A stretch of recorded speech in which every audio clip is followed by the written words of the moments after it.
Hello! In this video I will show you how to install Firefox browser on Motorola Edge 60 Pro.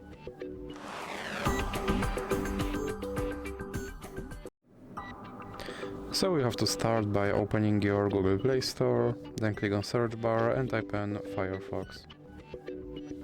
Now click search and then click install.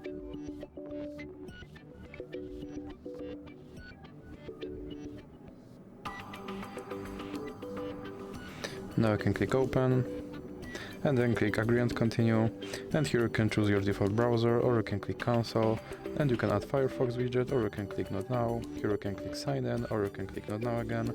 Now you can turn on notifications, or you can click not now, and here you can select your theme, or you can click save and continue, and here you can select your toolbar placement or click save and continue again. And as you can see, my Firefox browser is now installed and is ready to use. So that's it for this video. If you liked it, please remember to hit like and subscribe.